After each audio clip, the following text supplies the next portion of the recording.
Assalamualaikum warahmatullahi wabarakatuh. Di sini saya akan mempresentasikan salah satu topik yang menarik dari mata kuliah isu dan tren digital learning, yaitu gamifikasi dalam pembelajaran. Nah, sebelum saya masuk ke materi, saya akan menjelaskan sedikit pengantar tentang topik gamifikasi dalam pembelajaran. Jadi, di era digital yang terus berkembang seperti sekarang, metode pembelajaran tradisional itu kan seringkali tidak lagi relevan dengan kebutuhan siswa masa kini. Jadi, siswa itu terutama di tingkat sekolah dasar membutuhkan cara belajar yang lebih interaktif, menyenangkan, dan relevan dengan pengalaman sehari-hari mereka. Jadi, disinilah gamifikasi itu hadir sebagai solusi.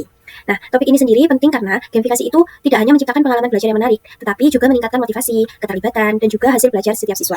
Jadi, dalam presentasi ini, saya akan menjelaskan bagaimana sih gamifikasi itu dapat diterapkan secara efektif, serta tantangan dan peluangnya di tingkat sekolah dasar. Nah, yang pertama itu adalah apa sih gamifikasi itu? Jadi, gamifikasi itu adalah suatu pendekatan yang menggunakan elemen-elemen permainan seperti poin, level, weight atau lencana, lalu ada papan peringkat atau leaderboard, dan tantangan untuk meningkatkan keterlibatan dan motivasi dalam kegiatan yang biasanya bukan permainan seperti pembelajaran. Jadi kayak alih-alih itu hanya memberikan informasi atau materi secara konvensional. Nah, gamifikasi sendiri membuat proses belajar itu menjadi lebih menarik dan menyenangkan. Nah, selain itu, penggunaan elemen-elemen ini itu juga bertujuan untuk memberikan penghargaan dan umpan balik secara langsung kepada siswa yang mendorong mereka untuk terus berusaha dan mencapai tujuan pembelajaran mereka.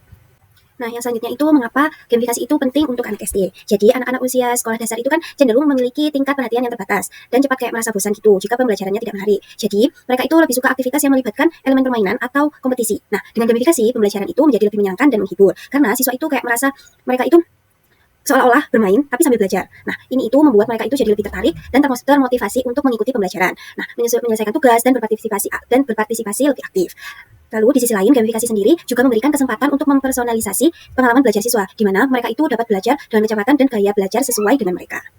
Lalu selanjutnya ada teori-teori pokok. Nah, di sini ada 3 teori. Yang pertama yaitu Self-Determination Theory atau SDT. Jadi teori ini itu berfokus pada 3 kebutuhan psikologis dasar manusia, yaitu kompetensi atau perasaan mampu dan terampil. Lalu yang kedua ada otonomi atau perasaan memiliki kontrol dan pilihan dalam keputusan yang diambil. Dan yang ketiga keterhubungan sosial atau perasaan terhubung dan diterima oleh orang lain. Nah, dalam konteks gamifikasi, teori ini itu dapat dijelaskan melalui elemen-elemen yang memberikan penghargaan atau atas pencapaian siswa. Jadi seperti PIT tadi, terus ada level dan leaderboard dan lain sebagainya. Jadi itu bid atau medali yang didapatkan setelah mencapai target tertentu itu memberikan rasa kompetensi kepada siswa karena mereka kayak merasa kemampuan mereka itu diakui atau diapresiasi gitu. Jadi di sisi lain papan peringkat kayak leaderboard gitu itu meningkatkan keterhubungan sosial. Nah, karena siswa itu bisa belajar peringkat mereka dalam kelompok dan berinteraksi dengan teman-teman mereka dalam konteks yang positif. Lalu yang kedua itu ada teori behaviorisme atau teori perilaku. Jadi teori perilaku ini menekankan jadi teori behaviorisme ini yaitu teori perilaku yang menekankan pada penguatan atau reinforcement dalam memotivasi perilaku tertentu. Nah, jadi gamifikasi itu menerapkan bagaimana sih prinsip ini itu dengan memberikan penghargaan seperti poin-poin dan pitch tadi itu. Jadi ketika siswa itu menyelesaikan tugas atau mencapai tujuannya tertentu, nah hal ini itu adalah bentuk reinforcement positif yang mendorong siswa itu untuk terus melakukan hal yang benar dan mengulanginya di masa depan. Jadi penguatannya itu sangat berguna dalam membentuk kebiasaan belajar yang positif. Nah, karena siswa itu tahu bagaimana sih mereka itu akan dihargai jika mereka menyelesaikan tugas atau mencapai tujuan belajar. Lalu yang ketiga ada flow teori. Jadi flow itu adalah kondisi mental di mana seseorang itu kayak merasa sepenuhnya itu terfokus, terlibat dan terpesona oleh apa yang sedang dikerjakannya. Nah, dalam pembelajaran kondisi ini itu kayak terjadi ketika tantangan yang dihadapi siswa itu seimbang dengan kemampuan mereka. Jadi jika tantangannya itu terlalu mudah, siswa itu akan kayak merasa bosan. Nah, tapi jika sebaliknya, kalau tantangannya itu terlalu sulit, siswa itu akan kayak merasa frustasi atau tidak semangat untuk melanjutkan. Nah, dalam gamifikasi, kondisi flow ini tercapai ketika elemen-elemen permainan seperti level atau misi gitu ya. Jadi itu disesuaikan dengan tingkat kemampuan setiap siswa. Nah, dengan demikian, mereka itu kayak tetap merasa tertantang tapi nggak tertekan gitu. Nah, sehingga dapat menikmati proses belajar dan meraih hasil yang maksimal. Nah, yang selanjutnya itu kan ada tantangan dan peluang. Nah, tantangannya itu ada 3. Yang pertama adalah akses teknologi. Nah, kan di banyak sekolah dasar itu, terutama di daerah terpencil, itu kan akses teknologi itu kan masih kayak terbatas gitu kan. Tanpa perangkat seperti komputer, terus ada tablet atau koneksi internet yang stabil, gamifikasi yang berbasis teknologi itu menjadi tantangan besar. Oleh karena itu, penerapannya gamifikasi itu harus seimbang, bisa mempertimbangkan gitu loh kondisi fasilitas yang ada di sekolah. Lalu yang kedua itu ada desain yang kompleks. Jadi, gamifikasi yang efektif tidak hanya melibatkan penggunaan elemen permainan aja. Jadi, juga harus terintegrasi dengan kurikulum yang ada. Nah, membuat desain gamifikasi yang relevan dengan materi pembelajaran serta mampu menyampaikan tujuan pendidikan dengan cara yang menyenangkan itu kayak memerlukan waktu dan usaha yang signifikan juga. Nah, jadi ini itu dapat menjadi tantangan bagi para guru dan pengembang pembelajaran. Lalu yang terakhir itu ada over justification effect. Nah, jadi jika siswa itu kayak terlalu sering diberikan penghargaan atau hadiah, nah mereka itu kan kayak mungkin akan menjadi lebih termotivasi gitu ya untuk belajar demi mendapatkan hadiah daripada untuk kepuasan diri mereka sendiri dalam memahami materi. Nah, efek ini itu juga dikenal sebagai over justification effect. Nah, di mana motivasi itu intrinsik siswa itu berkurang dan mereka itu lebih fokus pada penghargaan eksternal daripada proses pembelajaran itu sendiri.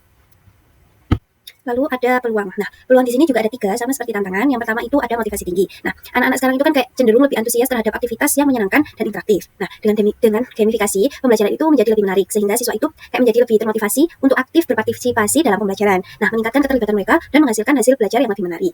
Lalu, yang kedua itu ada personalisasi pembelajaran. Nah, kan gamifikasi itu memungkinkan guru untuk mengatur tingkat kesulitan dan tantangan sesuai dengan kemampuannya masing-masing siswa. Nah, hal ini memberikan pengalaman belajar yang lebih personal dan sesuai dengan kebutuhan setiap individu. Jadi, yang dapat meningkatkan pemahaman mereka terhadap materi.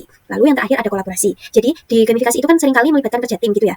Jadi, di mana siswa itu berkompetisi dalam kelompok lalu menyelesaikan tantangan bersama. Nah, hal ini dapat meningkatkan keterampilan sosialnya siswa dan mengajarkan mereka tentang pentingnya kerjasama dalam mencapai tujuan bersama. Jadi, kolaborasi yang sehat itu dapat memperkuat rasa kebersamaan dan mendukung pengembangan keterampilan sosial mereka. Nah, yang selanjutnya itu ada kajian peneliti terdahulu. Yang pertama di sini ada artikel internasional. Nah, dengan judul When Gamification Spoils Your Learning. Nah, jadi dari hasil penelitian ini, penelitian menunjukkan bahwa gamifikasi itu bisa memberikan dampak positif jika diterapkan dengan baik. Tetapi jika desainnya kayak terlalu fokus pada penghargaan seperti poin atau hadiah dan kompetisi, hal itu bisa mengurangi efektivitas pembelajaran. Artinya, jika siswa itu lebih fokus untuk mendapatkan penghargaan daripada belajar dengan baik, mereka itu bisa kehilangan makna dari proses pembelajaran itu sendiri. Nah, ini menunjukkan pentingnya keseimbangan dalam desain gamifikasi agar tidak hanya menarik perhatian siswa dengan penghargaan, tapi juga memotivasi mereka untuk memahami bagaimana sih materi itu secara mendalam. Lalu, yang artikel selanjutnya itu ada artikel nasional yang dengan judul penggunaan gamifikasi dalam proses pembelajaran. Dari hasil penelitian ini menunjukkan bahwa gamifikasi itu yang dirancang dengan baik bisa meningkatkan keterlibatan siswa, terutama dalam pembelajaran daring. Jadi elemen-elemen gamifikasi kayak seperti leaderboard atau peringkat itu yang tadi itu, dan penghargaan seperti poin atau reward atau yang lainnya, itu memberikan motivasi ekstra kepada siswa untuk lebih aktif berpartisipasi dalam pembelajaran online. Nah, dengan menggunakan elemen seperti permainan, ya siswa itu merasa lebih tertantang untuk belajar dan berkompetisi yang dapat membuat mereka itu lebih fokus dan terlibat dalam proses belajar.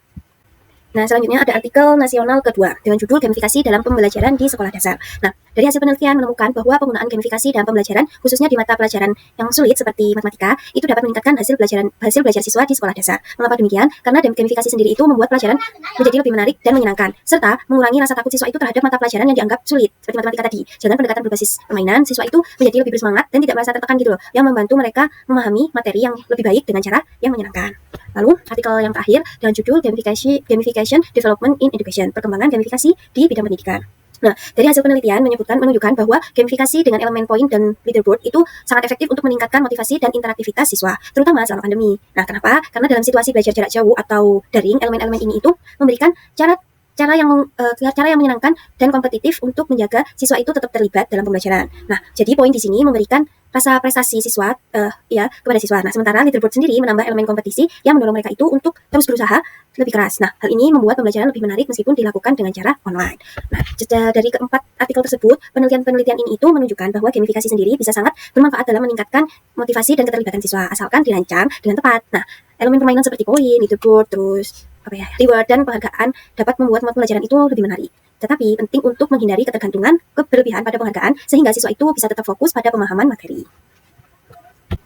Berikut ada referensi internasional dengan judul When Gamification Spoils Your Learning. Lalu ada artikel nasional yang pertama dengan judul penggunaan gamifikasi dalam proses pembelajaran. Selanjutnya ada artikel nasional dengan judul Gamifikasi dalam Pembelajaran di Sekolah Dasar. Dan yang terakhir itu gamifikasi dengan judul Perkembangan Gamifikasi di Bidang Pendidikan. Nah, dari berbagai penelitian yang ada itu dapat disimpulkan bahwa gamifikasi itu memiliki dampak positif dan yang signifikan dalam meningkatkan motivasi dan keterlibatan siswa, terutama di jenjang sekolah dasar. Jadi penggunaan elemen-elemen seperti badge, level, terus leaderboard dan lain sebagainya tadi itu tidak hanya membuat pembelajaran itu lebih menyenangkan, tetapi juga dapat meningkatkan hasil belajar siswa. Namun penting juga untuk memastikan bahwa elemen-elemen tersebut tidak mengurangi motivasi intrinsik siswa. Jadi penghargaan dan kompetisi itu harus dirancang dengan bijak agar tetap mendukung tujuan pembelajaran dan bukan hanya fokus pada hadiah tersebut. Baik, sekian video presentasi yang bisa saya sampaikan. Apabila ada salah kata, mohon dimaafkan. Wassalamualaikum warahmatullahi wabarakatuh.